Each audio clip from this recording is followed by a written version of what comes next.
नमस्कार एवरीबॉडी। जी हाँ, seven horse entertainment private limited presents the Kaisen club India spark couple में मैं हूँ डॉक्टर रिचा सुगन और आज हमारे साथ मौजूद है एक और प्यारी सी जोड़ी, एक और पार कपल जो अपने प्यार का पार दिखाने के लिए बिल्कुल ही तैयार हैं, बिल्कुल ही रेडी है।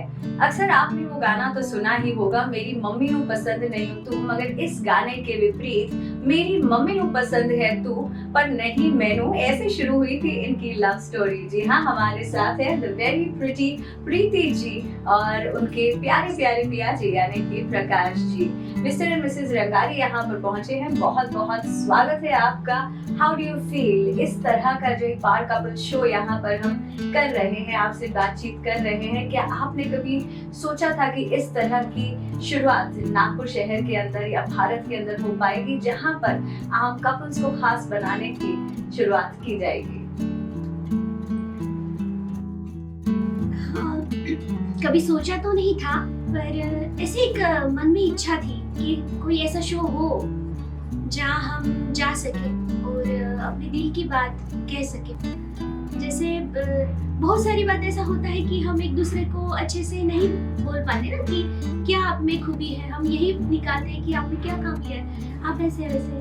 तो ये शो के माध्यम से हम हमारी दिल की बात लोगों तक पहुंचा सकेंगे। इसलिए हमें बहुत खुशी हो रही है कि हमें इस प्रोग्राम में आपने बुलाया, इनवाइट किया। Thank you so much. We are equally happy and delighted, Mrs. Rangari, to have you. आपकी जो लव स्टोरी है बैकग्राउंड में तो मैंने सुनी है, जब हम ग्रीन रूम में बैठे थे ढेर सारी गला गुड़िया हम कर रहे थे क्योंकि हम महिलाएं हैं तो हम चुप तो बैठ नहीं सकती। तो आपकी जो लव स्टोरी जो आपने मुझे बताई, मैं चाहूंगी कि उस लव स्टोरी पर आप प्रकाश जरूर डालें और हमें बताएं कि किस तरह मम्मी की पसंद से आगे बढ़कर आपके फेवरेट बन गए प्रकाश जी। जैसे मेरे भैया हैं, बड़ी मम्मी के बेटे, उनसे इनकी सिस्टर की शादी हुई थी, तो मैं छोटी थी। तो जैसे बड़े हो गए हम तो इनको मैं पसंद आई, शायद पहली नजर में पसंद आई होगी ये तो उतना पता नहीं है मुझे। पर जैसे इनको जॉब वगैरह लगी तो इन्होंने पहले तो जॉब लगने से पहले इन्होंने कुछ इनकी मम्मी को बताया था, फिर उन्होंने मम्मी से बात की थी, तभी से इनका सिलसिला शुरू था। फिर जॉब लगने के बाद तो ये सीधा रिश्ता लेके आए कि नहीं हमें चाहिए लड़की। तो मम्मी ने मुझसे बात की कि ऐसा ऐसा लड़का है, आपने तो देखा है, आपका क्या कहना है? तो पहली बार तो मैंने मम्मी को कहा कि कैसे, एकदम से तो नहीं बोल सकते थे क्योंकि मम्मी है। तो मैंने कहा कि मम्मी उनसे ऐसे कैसे, वो फैमिली में है, फैमिली में तो पता है आपको कैसे होते हैं, फैमिली में करे तो थोड़ा और ज्यादा प्रॉब्लम हो सकते हैं कि अब तो आपका रिलेशन बहुत अच्छे से चल रहा है उनकी मम्मी का आपका, तो शादी के बाद पता नहीं कैसे रहेंगे। तो इन्होंने ऐसा कुछ नहीं, सब देखा हुआ है और अच्छा है। फिर ये सीधा देखने आ गए सबको लेके।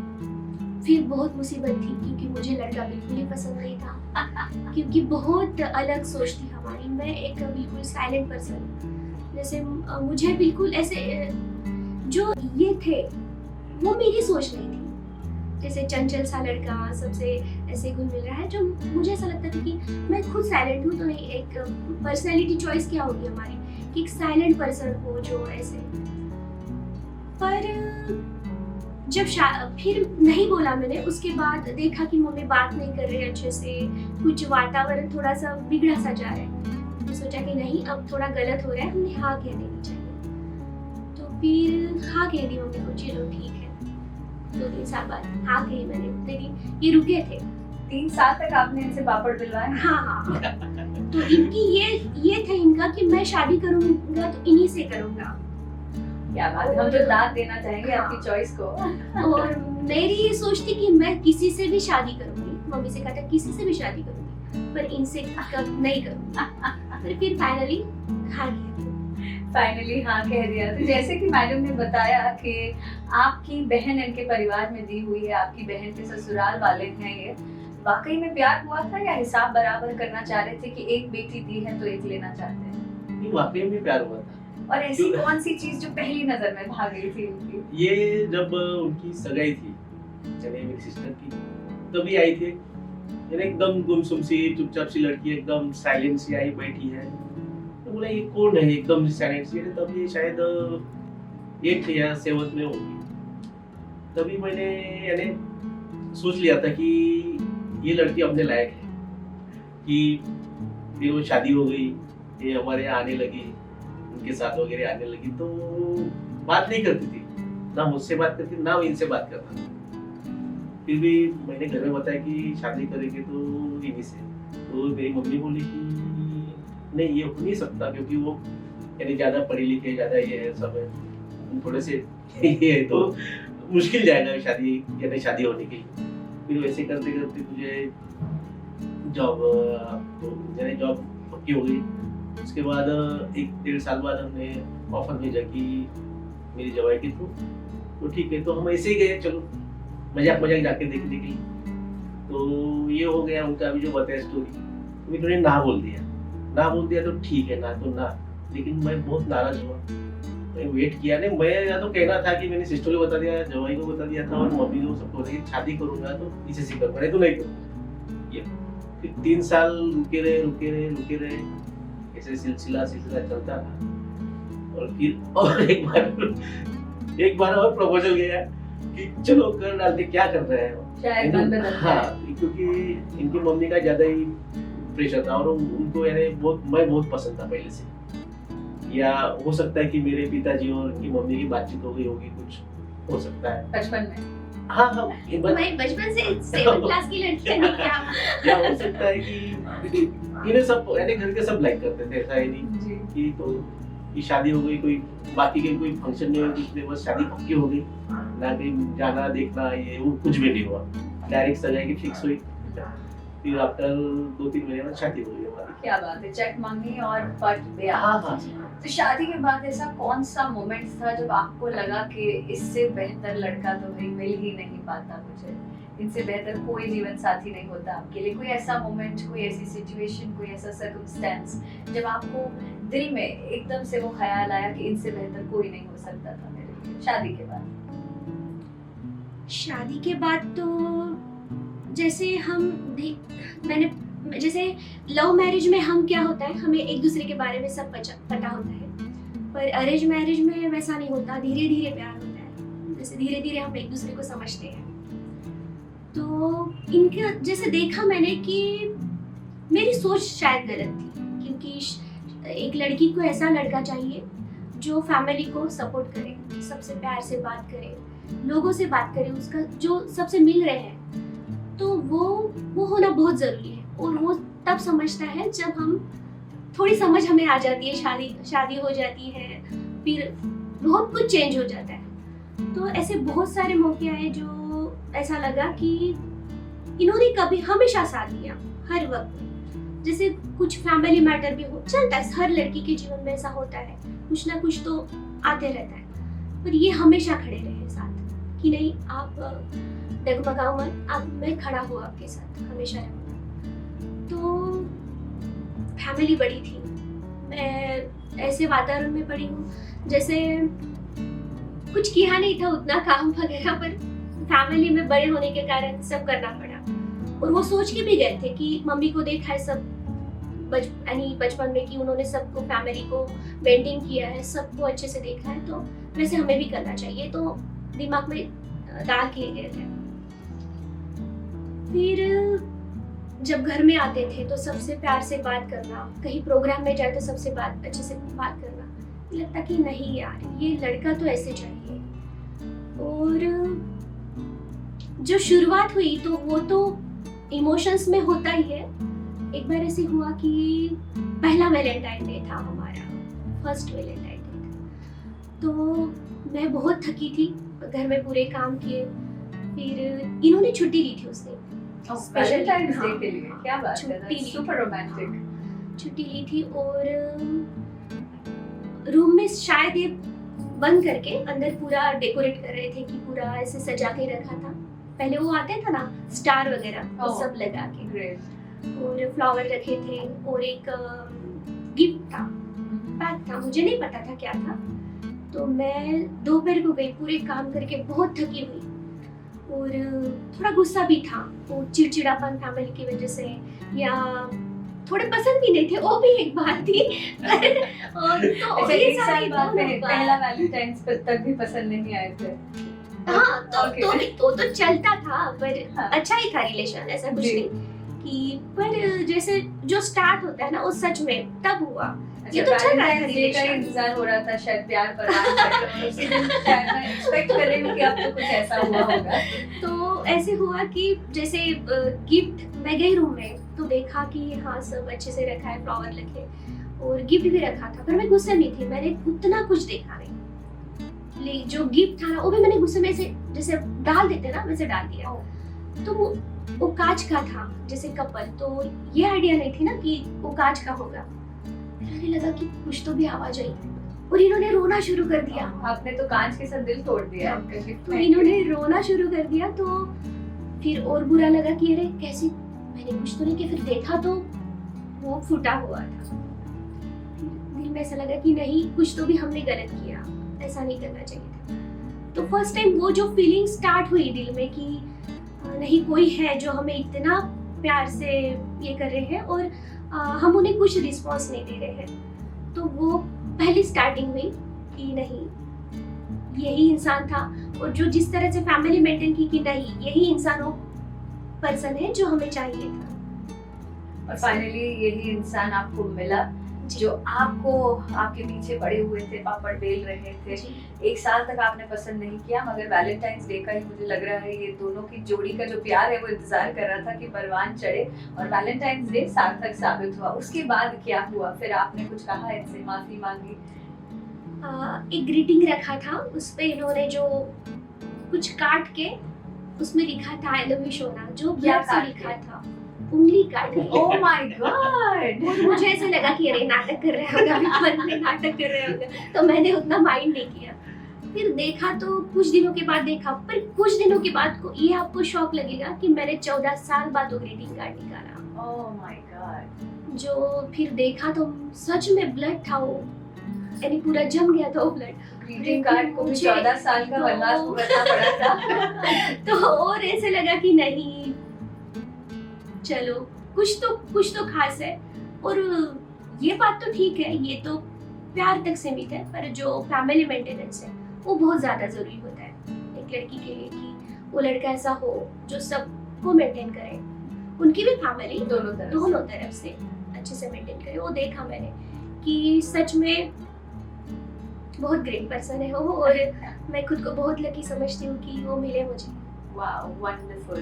तो जैसे कि सर रेलवे में कार्यरत हैं, आप सिंगिंग करती हैं, कॉम्पोजिशंस करती हैं, लिरिसिस्ट है, इतनी सारी जो टैलेंट है आप में, तो आपने इसको एज अ करियर परस्यू करना शुरू किया है या अभी भी सिर्फ एक हॉबी की तरह इसे ले जा रही हैं? करियर।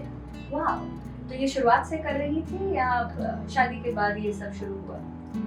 बचपन में बहुत इच्छा थी कि मुझे गाने का बहुत शौक था और थोड़ा लिखने का भी शौक था। मैंने तो फर्स्ट सॉन्ग शायद 7th स्टैंडर्ड में लिखा था, माँ के ऊपर।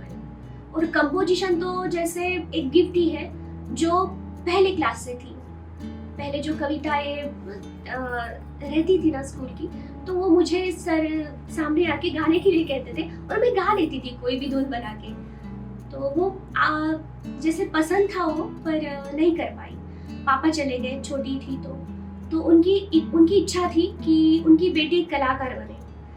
वो इसलिए क्योंकि उन्हें पता था कि कलाकार जैसे रहते हैं वो कभी मरते नहीं बोले। जैसे हम उन्हें देख सकते हैं, हर टीवी पे देख सकते हैं, उनकी मूवी देख सकते हैं, उनके गाने देख सकते हैं। तो जैसे पापा के मुंह से मैंने वो सुना कि ऐसा ऐसा कहा, तो मुझे ऐसा लगा कि नहीं, पापा सच कह रहे हैं और मैं चाहती हूँ कि मुझे सारी दुनिया में जाने के बाद भी देखें। तो ये दिमाग में चल गया था। तो मेरा ये सपना नहीं था कि मैं कुछ डॉक्टर इंजीनियर बनूं, मुझे ये लगता था कि मैं एक कलाकार बनूं जो मुझे लोग देखें। तो यहाँ डॉक्टर्स भी कलाकार बनकर हाँ, जी, कला जी, में जी। जो प्यार है, कला में जो फेम है, हाँ। और कला में जो खुशी है, मुझे लगता है और किसी प्रोफेशन में नहीं है। डॉक्टर इंजीनियर जरूर बनिए, चार्टर्ड अकाउंटेंट बनिए, मगर अपने पैशन को कभी मत छोड़िए। खास जी। करके अगर आपके अंदर एक कलाकार है तो उसे हमेशा जीवित रखिए। जी। तो फिर तब तो नहीं कर पाए, शादी के पहले नहीं कर पाए, शादी के बाद भी नहीं कर पाए, क्योंकि फैमिली थी, उसे मैं सब चलता था, तो ये तो वक्त नहीं दे सकते थे। फिर जैसे ट्रांसफ़र हुई इनकी, तो ट्रांसफ़र हुई तो इनकी पांढुर्णा ट्रांसफ़र हुई पहले, तो हम वहाँ पे रहते थे। फिर 7-8 महीने नहीं हुए तो इनकी ट्रांसफ़र हो गई बल्लारशाह। तो मैं नहीं गई थी तब इनके साथ, मैंने सोचा था कि अभी तो आए हैं शिफ्टिंग में 4-5 महीने उस वैसे ही चले गए। तो फिर रुके, फिर ये बोले कि ये अप डाउन करते थे वहाँ से।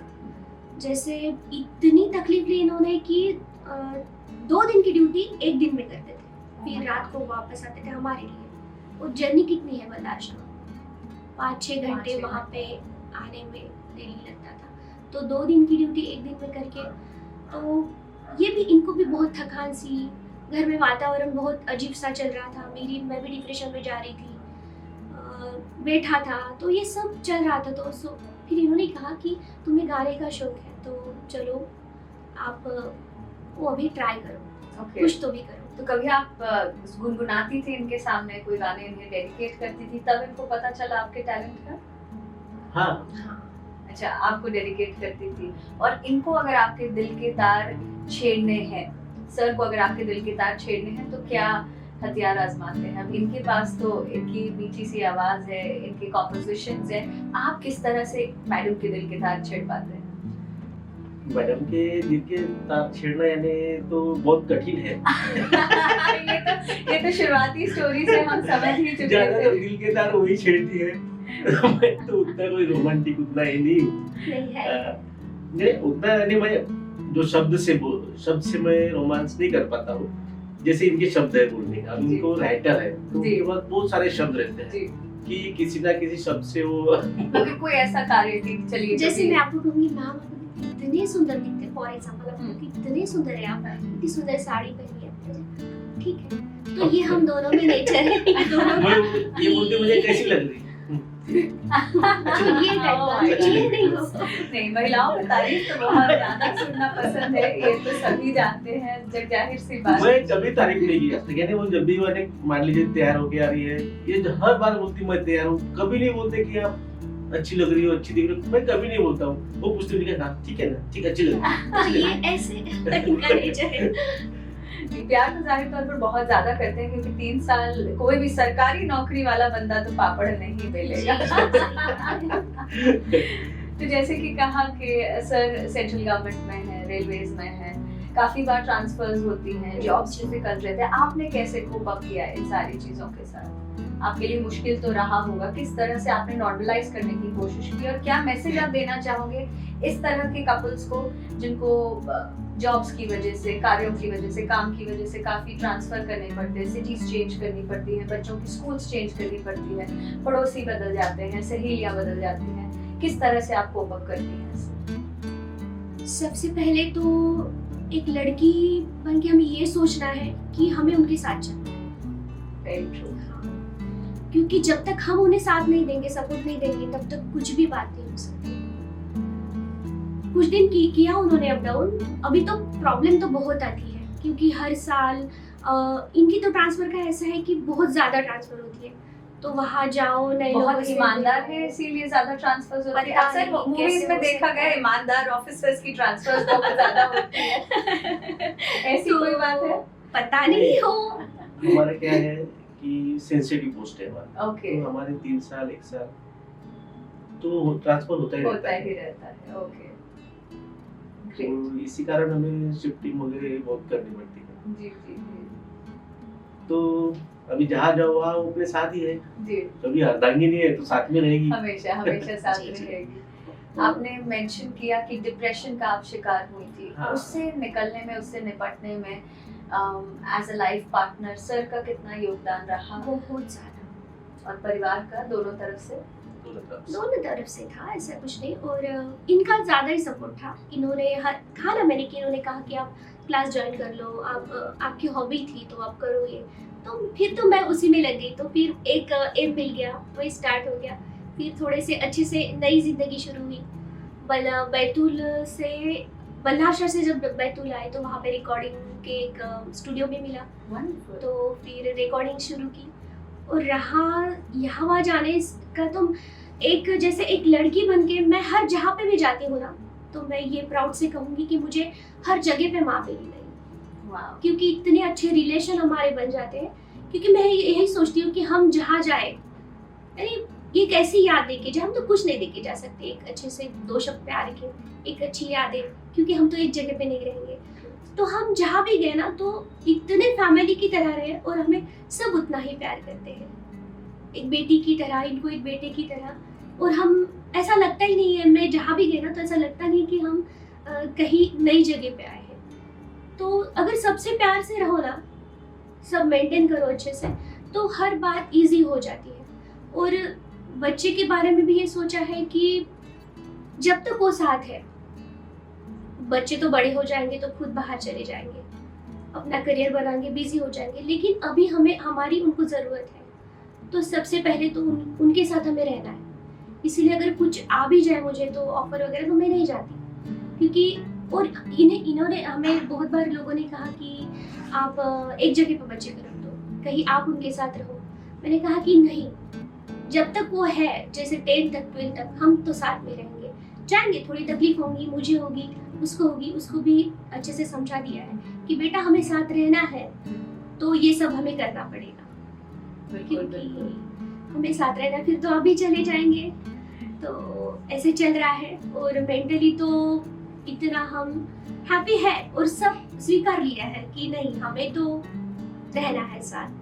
वंडरफुल। तो पार कपल के साथ साथ ये दोनों पार परिवार भी हैं और पार पेरेंट्स भी हैं, which is really really a matter of pride. जैसे कि हम सब सुन ही रहे हैं, आपकी आवाज़ बहुत मधुर है, आप सिंगिंग भी करती हैं, गाने का शौक रखती हैं, लिखने का शौक रखती हैं, कॉम्पोजिशन का शौक रखती हैं। हमारा जो अगला सेगमेंट होगा वो आपके गानों से जुड़ा हुआ होगा। मैं आपको कुछ ऐसी सिचुएशंस दूंगी जिसमें आपको सर के लिए कोई गाना गुनगुना के बताना है। ठीक है, आप रेडी हैं, तैयार हैं? ओके, तो अगली आवाज आप सुनेंगे हमारी बहुत ही ज्यादा सुरीली, the very very pretty Preeti ji की, जो मेरी दी हुई सिचुएशंस पर अपने पतिदेव के लिए कुछ गाने गुनगुनाएंगे और अपनी सुरीली आवाज हम सब तक पहुंचाएंगी। तो आप रेडी हैं? तैयार हैं? जी। ऑलराइट, अगर आप तैयार हैं तो हमें भी आपके सुरों का बेसब्री से इंतजार है। कोई ऐसी सिचुएशन, कोई ऐसा मौका जब सर आपसे नाराज हो जाए तो आप कौन सा गाना गाकर इन्हें मनाएंगे? और आंखों में आंखें डाल के कहिए, उनकी तरफ देख कर कहिए। हाँ, जो मेरा खुद का कंपोजिशन है, आने वाला है। बिल्कुल, हम सुनना चाहेंगे। कैसे तुझे समझाऊं, कैसे बयां करूं, अब तो हर पल सनम। Wow, that was so romantic. कोई ऐसा गाना जो आप सर की तारीफ करते वक्त गाना चाहेंगे? उनका सबसे फेवरेट गाना है, ए मेरे हमसफर, वाह, एक जरा इंतजार, हाँ, सुन सदाएं दे रही है मंजिल प्यार की। क्या बात है, वंडरफुल। अच्छा, इन्होंने मेरे लिए एक सॉन्ग लिखा था, मैंने बहुत पहला सॉन्ग लिखा था इन्होंने मेरे लिए, जी, धीरे धीरे हुआ है दिल तेरा दीवाना। क्या बात है, सुनाइए, एक मुखड़ा तो सुना दीजिए। धीरे धीरे हुआ है दिल ये तेरा दीवाना, धीरे धीरे हुआ है। क्या बात है, जैसे कि हुआ कि था, हौले हौले बात प्यार हुआ था और वो प्यार आज भी बरकरार है। जी जी। कभी जब आपको इन पर गुस्सा आ रहा हो, ये किसी और लड़की की तरफ देख रहे हो, तब आप धमकी भरे स्वर में कौन सा गाना गाएंगे? मुझे आपको देखकर लगता नहीं कि आप कभी धमकाती होंगी। नहीं, ऐसी वक्त नहीं आया कभी। ऐसा कभी वक्त नहीं आया, या किसी भी बात पर जब आपको इन पर गुस्सा आता हो, जब आपकी कोई बात में, हाँ, कोई भी ऐसा गाना जो आपको गुस्सा आ रहा हो, बड़ा तेज सा गुस्सा आ रहा हो। जा जा जा मुझे ना अब याद आ तू, ओह माय गॉड, जा जा मुझे ना अब याद आ तू, डायरेक्ट देखो, मुझे भूल जाने दे जा जा जा मुझे ना बात है, क्या बात है। मुझे लगता है इस अंदाज में आप जान कहेंगे तो वो और करीब आ जाएंगे आपके। और मेरा है भी वैसे ही। सो मेलोडियस, जितनी प्यारी इनकी आवाज है उतनी प्यारी ये खुद भी है, और काफी अच्छे अच्छे गानों से ये अपने पति को रिझाना जानती हैं, गुस्सा करना जानती हैं, मनाना जानती है, और हर तरह से मुझे लगता है कि ये भी अपने आप में हमारे इंडिया के पार कपल अवश्य हैं। मगर जब टेस्ट एक का लिया है तो दूसरे का भी लेना ही होगा। हमारे सर कार्यरत हैं रेलवेज में, तो रेलवेज की भाषा में ही हम आपसे कुछ सवाल करेंगे। सबसे फास्टेस्ट एक्सप्रेस होती है अगर हम कंपेयर किया जाए? सबसे फास्टेस्ट राजधानी टेम्पलेट। राजधानी। और सबसे slow would be passenger. Okay, तो चलिए हम आपसे कुछ सवाल पूछेंगे। अगर ये किसी काम में बहुत फास्ट है तो आप कहेंगे राजधानी, अगर स्लो है तो आप कहेंगे पैसेंजर। आपकी जो मोहतरमा है प्रीति जी, गुस्सा करने में राजधानी है या पैसेंजर? राजधानी। ये तो स्वाभाविक है, हर महिला का अधिकार है गुस्सा करना। प्यार जताने में? राजधानी। वाह, ये तो इन्होंने अभी दिखा ही दिया है।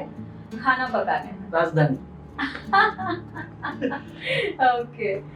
बच्चों का ध्यान रखने में? वो भी राजधानी है। तैयार होने में? Mail express. अच्छा, मेल एक्सप्रेस में सेम स्पीड। ओके। तो यहाँ पर बैलेंस है।